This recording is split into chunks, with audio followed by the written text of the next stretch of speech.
Heads up, heaven, I know it's been a minute. You've gotta wait in line, I got somebody in it. There's never been a better reason to open the gate.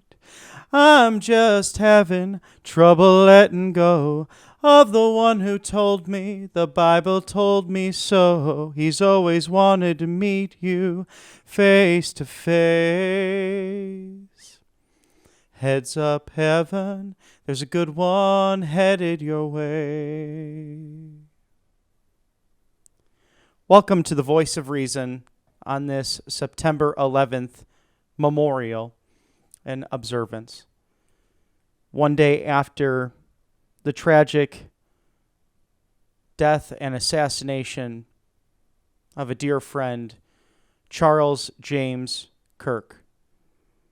Charlie Kirk grew up in Wheeling, Illinois, not far from me, roughly about 30 minutes, give or take, and became not only a boss of mine at Turning Point USA, but also a dear friend, a man on a mission, someone who I had not only the privilege of knowing, but sharing in the cause of liberty with, from Tea Party activism to the original name of TPUSA, which was Save Our State, Illinois, into the evolution of projects that led to the greatest grassroots youth movement that America has ever seen. A movement which led to events on college campuses like Campus Clash, to the American Comeback Tour that Charlie would invite not only thought leaders and guests on the panel to discuss with college students, but invite those students directly to the front of the line, ahead of adults, ahead of other people, and especially those who disagreed with him, in order to dialogue and to discuss the very issues of the day. What also captivated me about Charlie's presence and Charlie's master ability to debate just about everyone, whether it was a college student to a senior citizen, was his ability to almost use the words, and on occasion, you would see the light bulb go off with a far left progressive or someone who simply was not in line with Charlie's values. And then they would start thinking about almost the Socratic method, something he used on a daily basis in order to make his points made. A joy in my life and my career is having made great personal connections and deep friendships in different jobs. The highlights being that of Turning Point USA to Truth Social, and now right here at Right Side Broadcasting Network, to not only use my passions, my love for history and politics and public service, but to also defend the Bill of Rights and the foundational principles of this great nation. I can tell you for a fact that Charlie Kirk lived it out every day. There was no false bone in his body. He not only believed in Jesus Christ, he followed his Lord and Savior as a personal devotion to be more and more like him each and every day, while acknowledging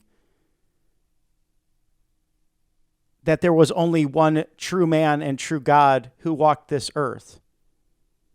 But as Jesus broke bread with those who were the most unlikely to be in his flock, Charlie found a way to not necessarily call the qualified, but to qualify the called.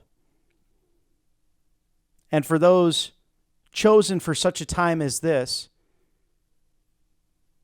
in this great revitalization we're seeing throughout our country, whether it be in the American church to the American halls of governance, there is revival happening in this golden era.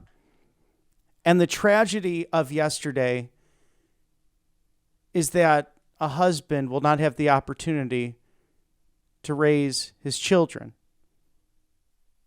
and that his lovely and beautiful wife, Erica, is left without her husband. Charlie Kirk was not a policymaker, yet he shaped countless thought discussions and ultimately policies at multiple different levels of government, including the federal government, because he valued that First Amendment.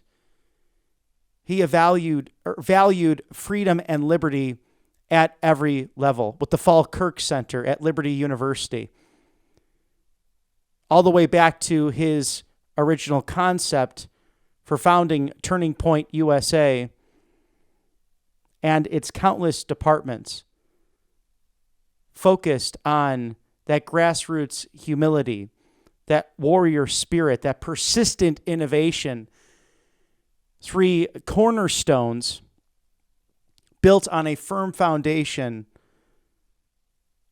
of a belief in natural law and thought and reason, and the fact that you cannot have a constitutional republic without a God-fearing and a Bible-believing people. He spoke on this topic on countless occasions within the American church and especially on the college campuses, to stadiums and arenas throughout the country. And he dialogued with those on the other side of the aisle and those who did not disagree with him. And that's why I'm grateful for the countless voices on both right, left, center, and all over in every direction who have shared in their condolences and the calls to stop violence regardless of political division in this country. It's such an important message today. We also have to focus on mental illness and the reforms needed in this country regarding that. It's been a very hot topic this week. This has been a difficult week in news regarding violence, the far progressive left, DAs to judges to mayors who have sympathized with the perpetrator and ignored the victim on numerous occasions. That has to come to an end peacefully and patriotically.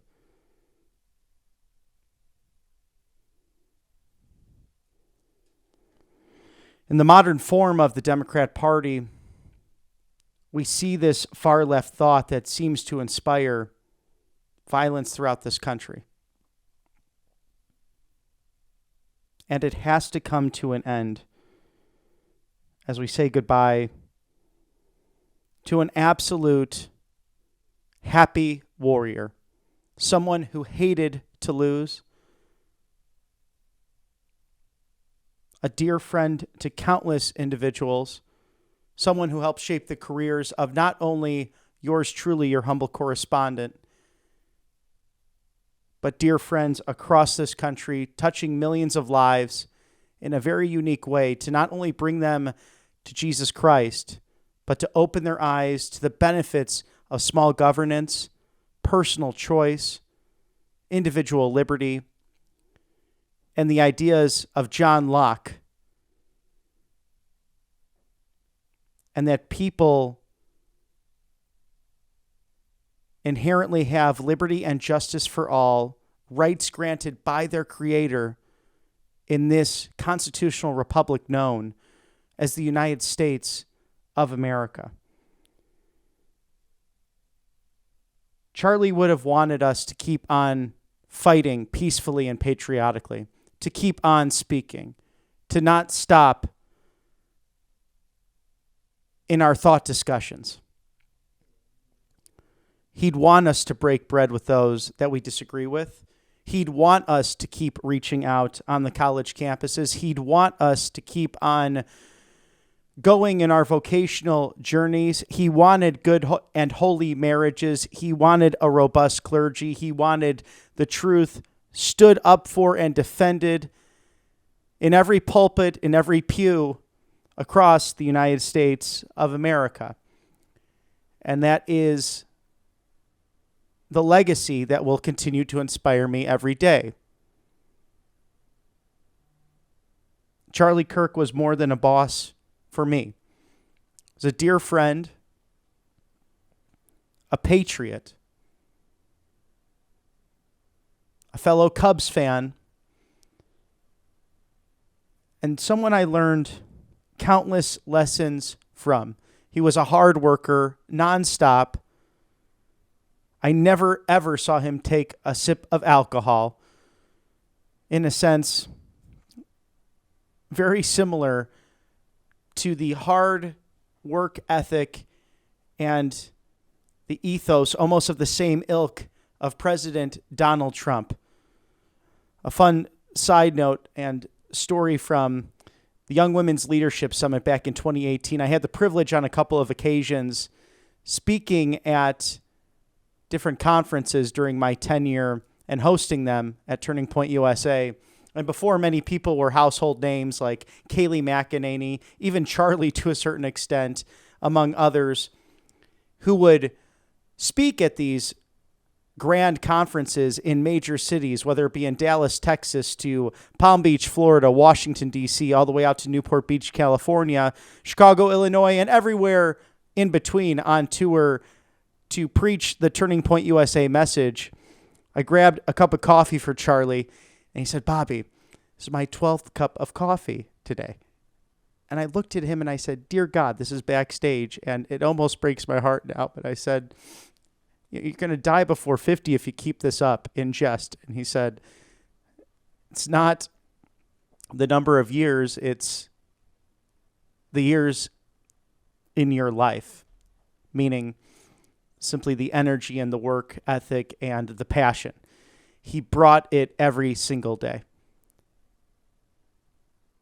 And those pillars that I mentioned earlier in the monologue were very much highlighted by how he carried out his day with persistent innovation as a happy warrior with grassroots humility. Charlie, I pledge to you that I will continue to honor your legacy in the best way I know how, to continue to speak freely, to analyze this government put into place by the American people on November 5th of 2024, and to strive to uphold not only the best version of myself, but these constitutional principles, especially that of the freedom of speech, and to stand up for anyone, even if I disagree with them, so that we can have more speech, because more speech leads to more freedom, and truly is the vision of John Locke and a philosophy that led to 1776 and 56 signers of the Declaration of Independence, men who God brought together to pledge their lives, their fortunes, their sacred honor, to lay everything on the line, to grant us a constitutional republic under God, indivisible, with liberty and justice for all. If we can keep it, as Mr. Benjamin Franklin once stated to the citizen outside of Constitution Hall and the convention in Philadelphia, Pennsylvania. The last time I had the privilege of seeing Charlie was on the campaign trail in 2024 in a familiar place, the West Palm Beach Convention Center. And for those of you who know Tyler Boyer, a close colleague of Charlie's and mine over the years, a boss at one point during my tenure at Turning Point USA, grabbed Charlie and said, "Look at who it is." As I was trying to get through security to go say hello to him after we covered President Trump at the Turning Point Faith Conference that was at the West Palm Beach Conference Center, a place very familiar for us, where we would host the Student Action Summit right before Christmas in December's over the years. And he had the biggest smile on his face, and I had the biggest smile on mine to see him. And I said, congratulations. I had not seen him for a period of time since parting ways from the organization. And I said, I'm so proud of you. And he said, it's not me, it's what we did. It's us. That was the humility of Charlie Kirk. He always spoke of the people he was surrounded by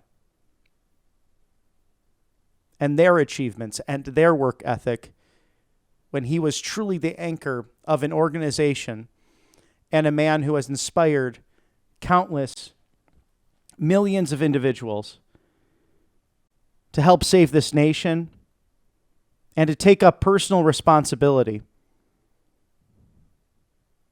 and to be the best versions of themselves and to recognize why they were chosen to lead in such a time as this. My deepest condolences and prayers to Erica, his beautiful wife, their children, and the entire family of Charles James Kirk, a personal friend of mine. I look forward to seeing you on the other side, my friend. God be with you. As we remember September 11th, 2001, where 2,977 victims lost their lives 24 years ago today. Meet Me in the Stairwell is a poem written by Stacy Randall. You say you will never forget where you were when you heard the news on September 11th, 2001. Neither will I. I was on the 110th floor in a smoke-filled room with a man who called his wife to say goodbye. I held his fingers steady as he dialed.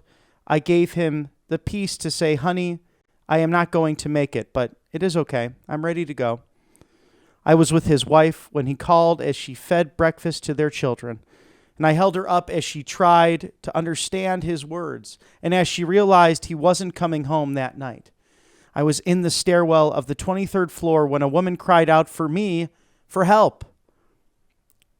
I have been knocking on the door of your heart for 50 years, I said, and of course I will show you the way home. Only believe in me now.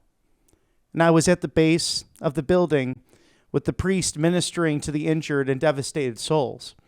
I took him home to tend his flock in heaven, and he heard my voice and answered. I was on all four of those planes, in every seat, with every prayer, and I was with the crew as they were overtaken, and I was in the very hearts of the believers there, comforting and assuring them that their faith has saved them. I was in Texas, Virginia, California, Michigan, and Afghanistan. I was standing next to you when you heard the terrible news. Did you sense me? I want you to know that I saw every face. I knew every name, though not all know me. And some met me for the first time on the 86th floor. Some sought me with their last breath. Some could not hear me, calling to them through the smoke and flames. Come to me this way, take my hand. Some chose me for the final time to ignore me, but I was there. I did not place you in the tower that day. You may not know why, but I do. However, if you were there in that explosive moment in time, would you have reached for me? September 11th, 2001 was not the end of the journey for you, but someday your journey will end, and I will be there for you as well. So seek me now while I may be found. Then at any moment you know you are ready to go.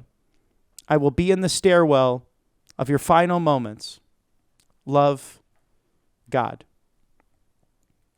Our thoughts and prayers are with those who suffered the terrible events 24 years ago today, 2,977 victims, their families, and their eternal memory. And those as well who lost their lives in service to the country on this same very date 13 years ago, September 11th, 2012, in Benghazi, Libya. And again, our thoughts and condolences to the family of Charlie Kirk, whose lasting legacy has had a ripple effect beyond measure of space and time, as we celebrate and remember on this special edition of The Voice of Reason.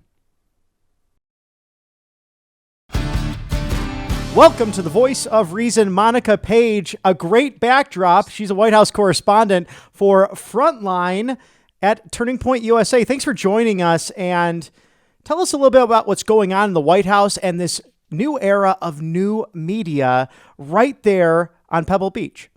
Well, thank you so much for having me. You always do such great work, so it's such an honor to be here with you. Well, it's nonstop here at the White House, as you can imagine. There's always something happening every single day, and today is nothing different.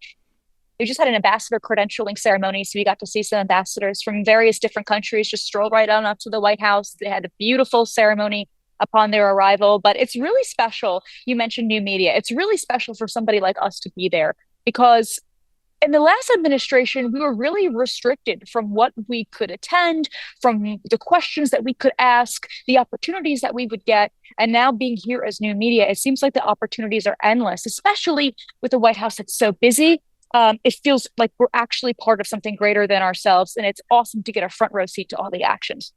I think of my dear friend Charlie Kirk and my tenure at Turning Point USA, and the idea that the more voices out there leads to a defense of that First Amendment, that very traditionally liberal principle of everyone should have a voice in the room and a seat at the table. It seems like this White House is really prioritizing that.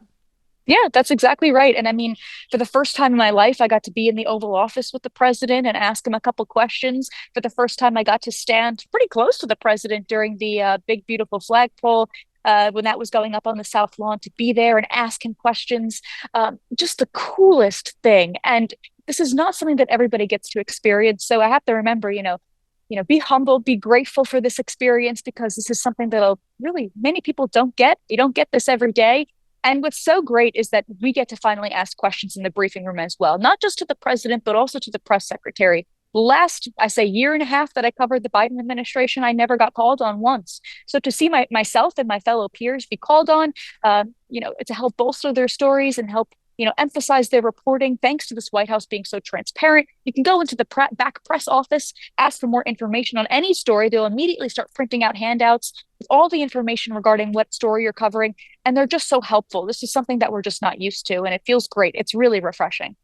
And that's something that struck me about the United States Senate Finance Committee just last week with Mr. Kennedy, someone who's been extremely transparent. This whole cabinet has provided so much information to the media, whether legacy, new, right, left, or center, really since January 20th when they were sworn in. And what are your thoughts on Capitol Hill? Because you see these moments, it seems as if these senators are more interested on both sides of the aisle, frankly, of getting their 5 seconds of fame rather than actually diving in and working for their constituents. I was actually, quite frankly, disgusted to see the way that they trashed the amazing reforms that Secretary Kennedy's making.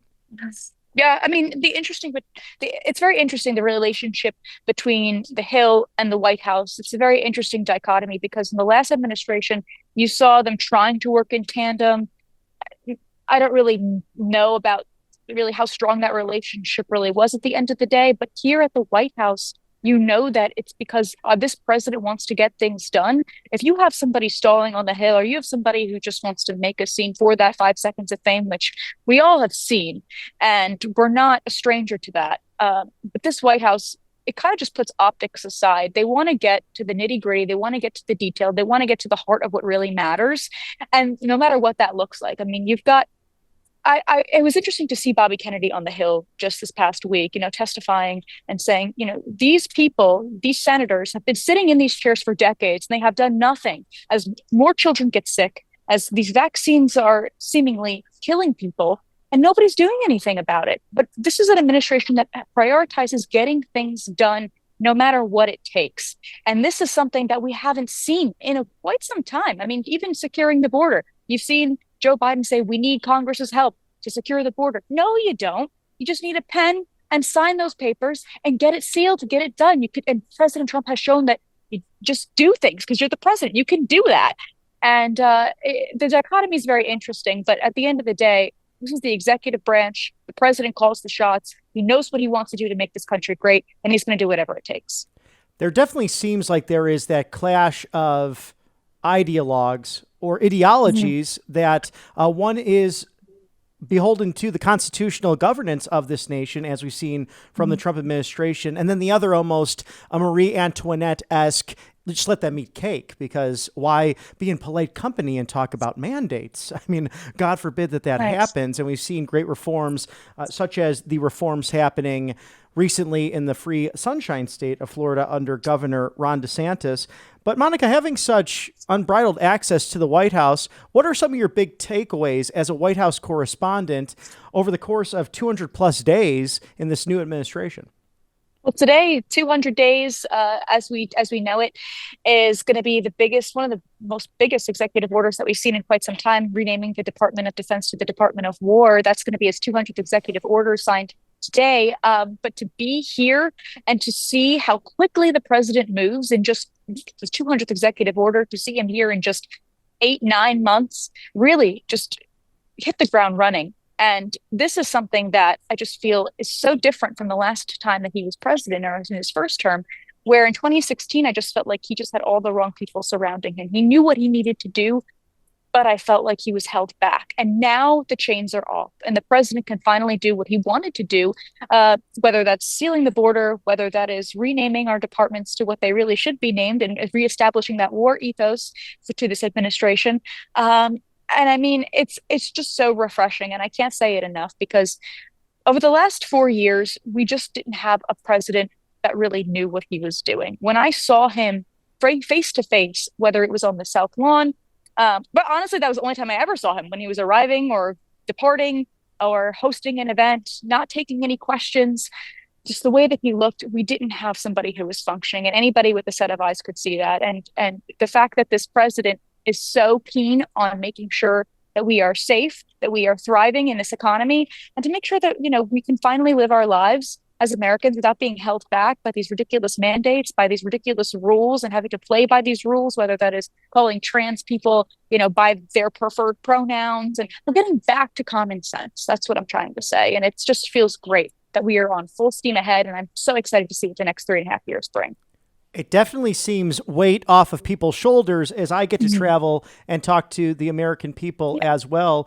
Those tech CEOs and this AI discussion really being Mhm. headed up by the office of the vice president, but President Trump and First Lady Melania Trump diving into this as Mhm. it's a scary technology, but so much opportunity to advance as a civilization. Do you have any concern that certain people like Mark Zuckerberg, Bill Gates were at the White House? We know President Trump is always willing to listen and dialogue with those that seem to, in a proverbial way, wanted his head on that platter just a few years ago and actually kicked him off of social media sites, to silencing him, to pushing conspiracy theories. The other side says conspiracy theories all the time, but we know what the Bill and Melinda Gates Foundation has been behind. Was it a surprise to you to see them at dinner at the White House with the president and first lady? Sure. I mean, it was definitely a bit surprising, especially seeing somebody like Bill Gates, who has always been vocal about his support for Barack Obama, Hillary Clinton, and you see that just follow the money. And to see somebody like Mark Zuckerberg, who really, yeah, he has such a way where he can really try to win somebody over. I mean, I don't trust Mark Zuckerberg in the slightest. I mean, we saw the way he covered up the vaccine misinformation. We saw the way he covered up the Hunter Biden laptop scandal on Facebook. He worked with the previous administration to cover those stories up. And we know that through various investigative pieces by Politico, by Axios, that really uncovered these kinds of things that were happening under the last administration. But I know President Trump has a way where he can keep his friends close and his enemies closer. But I think with a grain of salt, keeping these people at an arm's length, because I think you could just see in the body language with the first lady and the president how they were very cautious about the things that they would say, and very cautious about their body movements, very cautious about, how they wanted to present themselves, because they know something, I think, that the American people may not know. And I don't like to get too conspiratorial on my end, but I think that there's something to be said about the body language. And I think that spoke volumes at that dinner last night. Trust and verify. It's something that Yeah. President Ronald Reagan introduced to us in the federal city, and we've seen that play out in the second Trump administration.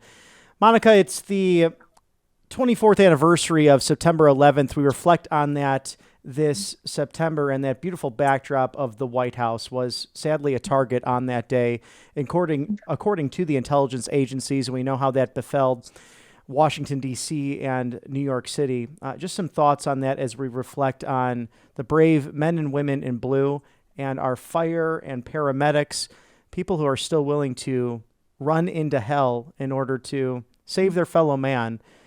It's a day that I'm looking at right now at the White House that looked eerily similar to that September day in 2001. Yeah. I mean, it feels, it gives me hope knowing that we have a president who respects our law enforcement, respects our first responders, respects our firefighters. My father was a New York City firefighter during that time.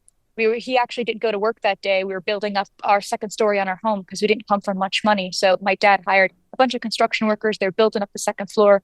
I was about 4.5 years old at the time, and he sent everybody home. He drove his truck straight into the city that day, given the fact that he wasn't working. And he didn't come home for about 10 days. And when he did, my mother would always tell me, she says she never forgot the smell that it was emitting off of him constantly. She thought that no matter how many times he showered, it would never come off. And it was just the smell of death. And my father has such a strong affinity for the president because he has done everything to make the city great, and New York City, because that's his own backyard. And he has nothing but respect for people like my father and like the very brave men in red and blue in New York City and in cities across the entire country. So it definitely hits home for me, 9/11, but it also gives me a feeling of hope that we finally have an administration that is cracking down on crime, cracking down on illegal alien terrorists, and just finally establishing some kind of peace and safety for Americans across the country. Monica, thank you for sharing such a personal story. We're grateful to God for people like your father, because firemen, they're some of the best out there. If people don't Yeah. know that line of work, they're not only sleeping over at the station and at the headquarters, but they usually have a side business, and they're pretty handy with things. And on that day when should have been relaxing or just doing other work, decides to go in and help his brothers. It's a calling, really. It goes beyond a simple job, but rather really vocational work. And so thank you for remembering that this September. Where can we find all of your outstanding work and your day-to-day operations right there at Pebble Beach? And tell us about Pebble Beach, because I think some of the viewers might not understand that term. Well, thank you so much for all your incredible work as well. I really appreciate you highlighting this very momentous time in history and honoring those in 9/11 and those who helped.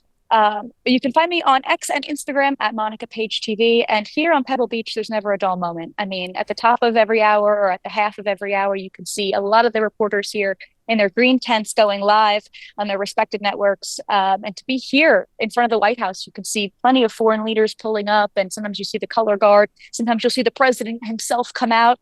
Very spontaneous moments happen here. And to be sitting here giving a front row seat to history is just something that you can't even put into words. It's just incredible. Right outside of the West Wing. And for those viewers watching, I'm catching some of the South Lawn and North Lawn flags that are brilliantly flying. Of course, the traditional American flag and the POW MIA right over the White House. It's quite a sight. It's an American symbol. It's a museum. It's a household. And it's where the Commander-in-Chief and the Vice President of the United States, just across the way, the Eisenhower Executive Building, do due diligence to make America great again. It's Monica Paige from Frontlines, TPUSA White House correspondent. Thank you for joining us on The Voice of Reason. Come back and visit us very soon. And thank you again for doing God's work in the federal city. Anytime. Thank you so much.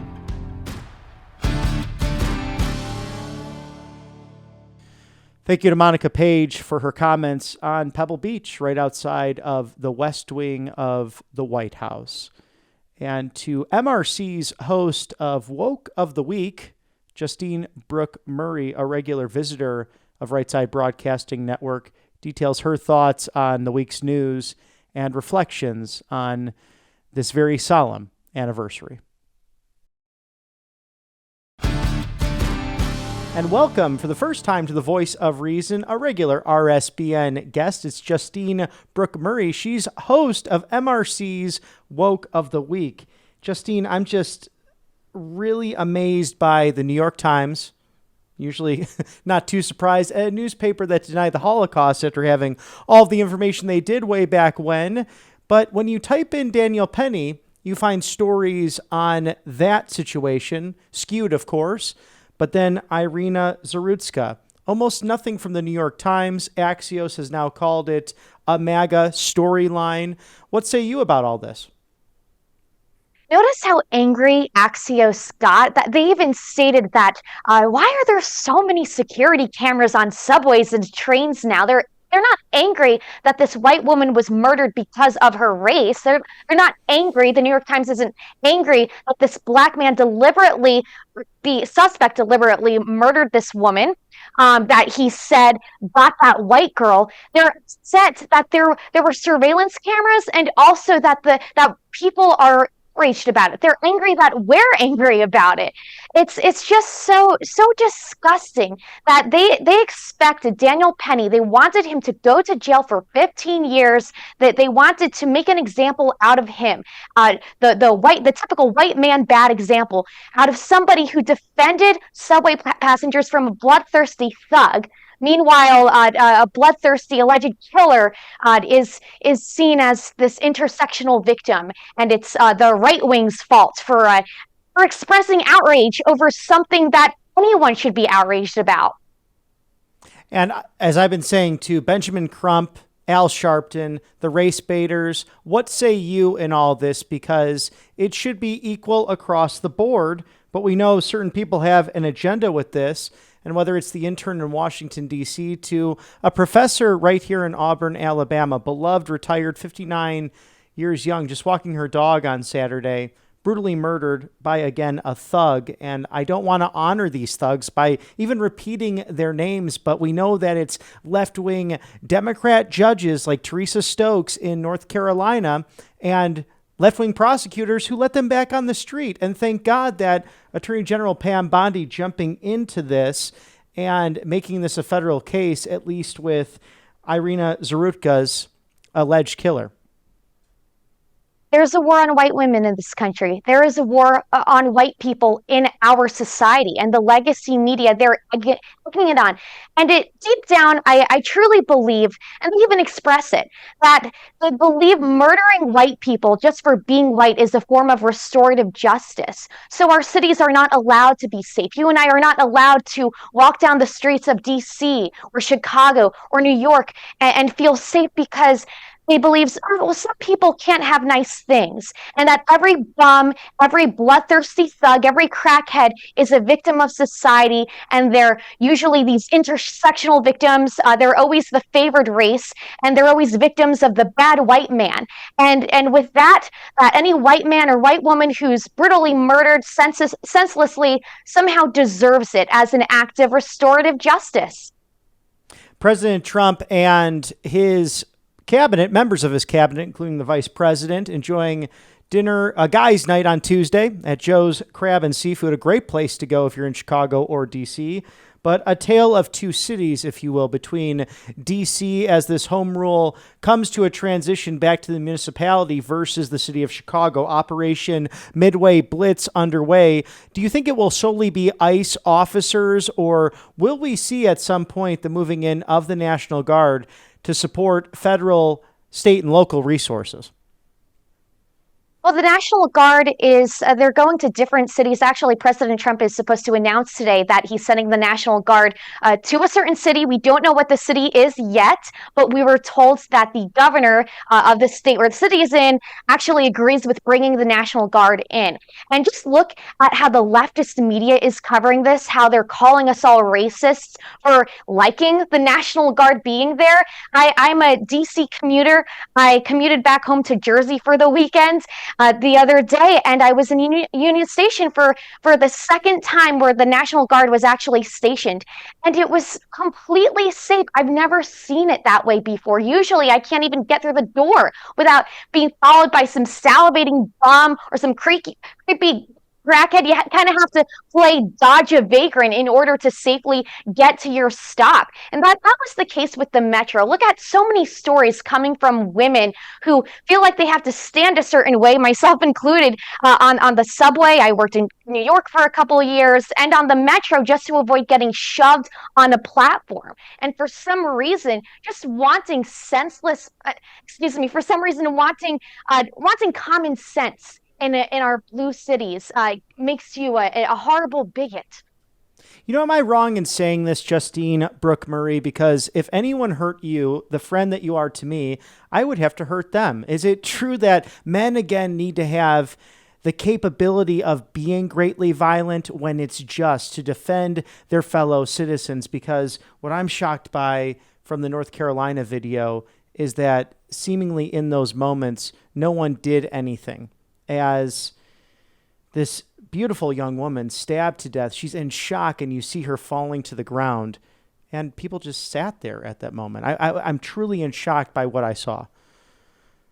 Me too. It just goes to show humanity in its most primitive, undomesticated form. And that goes for the legacy media outlets who were all bystanders this week. When the media refused to cover the video that came out days before, and they only covered the part that people were outraged, of course we would be outraged. But you're right on the money. People just casually sat there as they watched this young woman bleed out. She died a slow and painful death. And it was almost as if they thought, huh, whatever. I get sometimes when you're on the subway, especially if you're a woman and you're seeing some thug commit a crime against somebody else, you're scared. And I understand being scared in that moment. For none of the men to stand up, except for there was one guy who eventually, I think he took his shirt off to try to cover up her wounds. But that was minutes after she started bleeding out. Everybody else just casually walked off on the platform, did nothing. Did they even call the police? Did any of those people on the train even do anything at all? Did they even express just like a look of horror? They didn't, as if it was just an average Tuesday. There's no question a mental illness crisis happening in this country. Now, on a lighter note, President Trump at the Museum of the Bible to celebrate our Judeo-Christian foundations as a nation. And it's beautiful to see Catholic, Orthodox, Protestant, Jewish, and even some Islamic believers coming together to recognize the monotheistic foundations of this great nation. And I loved how Eric Metaxas pushed back on the deist narrative. A deist now, 250 years after our founding, really considered to be more of an atheist, if not agnostic. Now, I can work with agnostic. They're very reasonable people. It's the atheist, as our dear friend Charlie Kirk says, I don't have enough faith to be an atheist because it's so hardline. It's so dismal. There's no optimism in it. But there's also the historical foundations of this great country and how faith plays a role, especially based on Judeo-Christian foundations in Western civilization. What are your thoughts on the Faith Commission and this religious liberty group of people coming together? Certainly the all-stars in faith when it comes to America. Well, it's certainly heartwarming after an anti-Catholic hate crime was committed. And once again, the legacy media, they blamed those poor Catholic children for praying. They said, we can't believe they were praying when this evil, disgusting man came in and just murdered them all. That's what they were angry about, not the fact that they were murdered because of their faith. And something tells me that if it was an Islamic school, then they would claim it was an anti-Muslim hate crime. But as you said, even people of the Muslim faith gathered with Jews and Christians at this meeting at the Museum of the Bible, which is a very, very beautiful museum, by the way. It's my favorite museum. But the fact just shows that everyone of faith, we all have a common enemy right now that we have to defeat. It is this godless tyranny of the radical left that doesn't want us to believe in anything higher than government authority.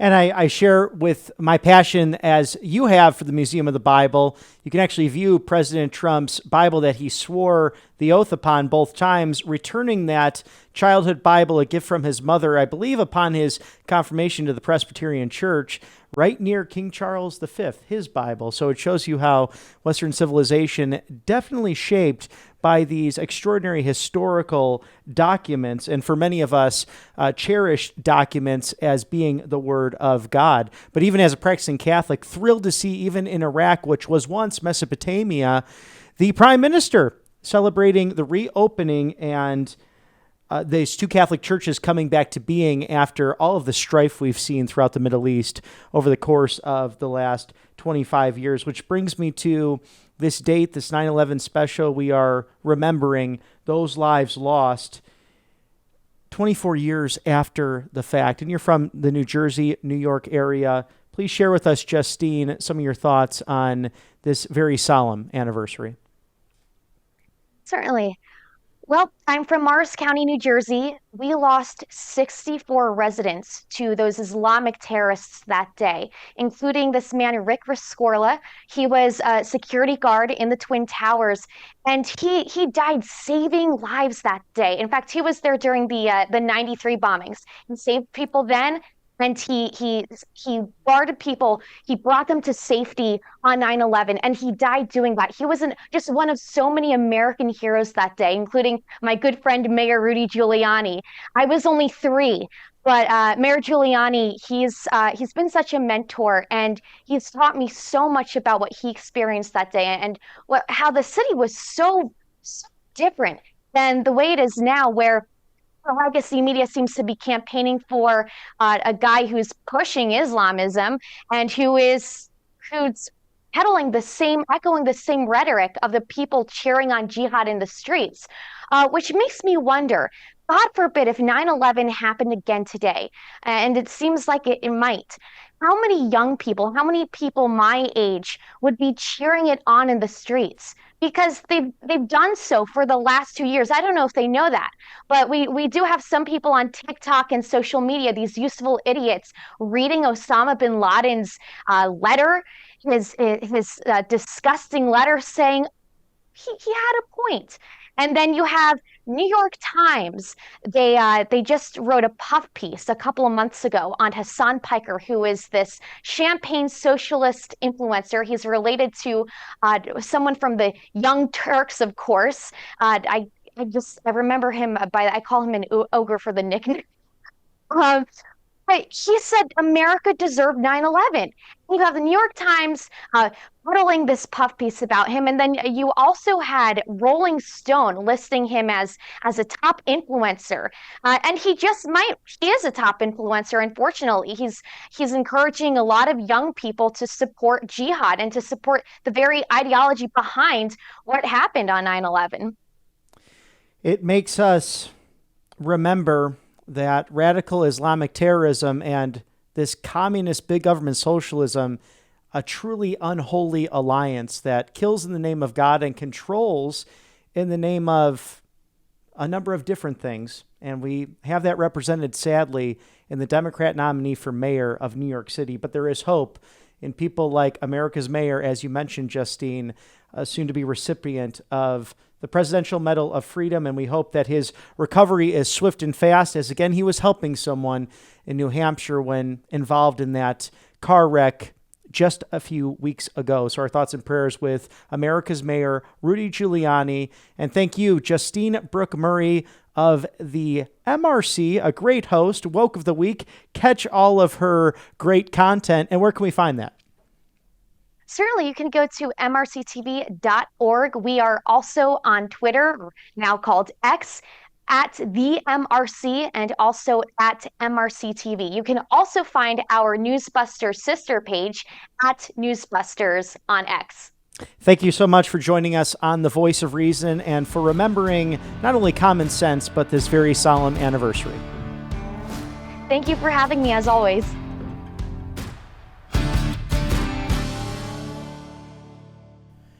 It's worth also remembering that on September 11th, 2012, the anniversary of the Benghazi attack 13 years ago today, where Christopher Stevens, a United States ambassador to Libya, and a United States Foreign Service Information Management Officer, Sean Smith, among the dead in a terrible attack from radical Islamic terrorists on those who bravely served our country. Perhaps you've seen the motion picture 13 Hours depicting that terrible attack and the bravery of United States personnel.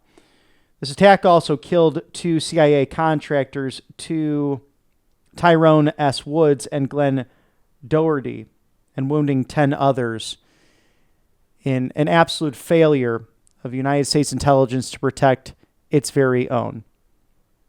We can remember people like Hillary Clinton testifying before Congress saying, what difference at this point does it make? Such inept arrogance on a day where those individuals should have come home and should have not faced the exporting of democracy through force, something the United States should not have been involved with in the Benghazi, Libya attacks. Now, the Texas wall portrait you see behind me actually comes from Katy, Texas, a friend of mine in the military, married nearly a decade ago, gave that as a gift to me.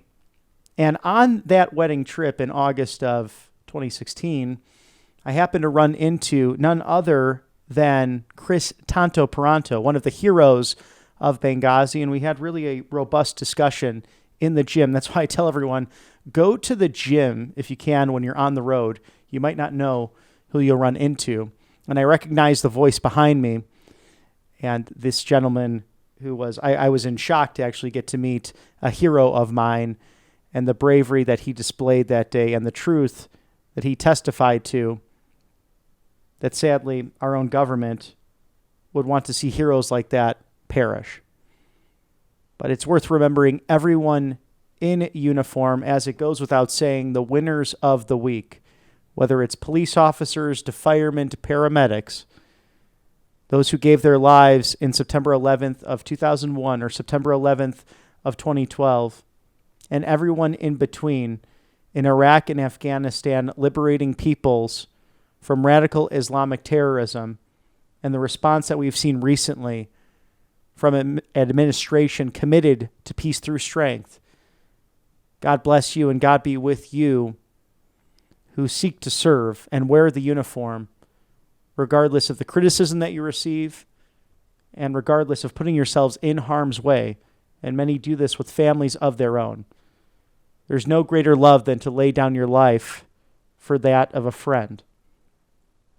And these amazing people deserve our thanks on a daily basis. So if you see a uniformed officer, anyone in that type of public service, just stop and say thank you, whether it's at the airport, at the coffee house, at the bar down the street, at church, at the gym, wherever it might be. Just stop and say thank you. They do appreciate it. And I'm fortunate enough to have countless among them that I count as friends. Now, in conclusion, as we reflect on this very difficult week of violence and remembering what happened 24 years ago today, Brandon Maley, a Turning Point Action Northeast manager, actually took to social media to write reflections on the horrific murder of Irina Zarudska, something that's been discovered earlier this week that happened on August 22nd in North Carolina, stating that a few months back, I spent a week in Charlotte, North Carolina, that area, the Queen City. We were on the campaign trail during that time, and what a beautiful city it truly is. Brandon continued, on one of my Uber rides, I could immediately tell that the driver was a fellow Russian speaker. We quickly engaged in conversation. He told me that he is a Ukrainian refugee that came to this country to escape the war and join his sister and extended family in the States. Apparently, there is a decent-sized Ukrainian refugee and Eastern European population in the Charlotte metro area, including places like Ballotine, North Carolina, and Indian Land, South Carolina. After my Uber ride, I had a few moments to reflect on my conversation with the Uber driver from Ukraine.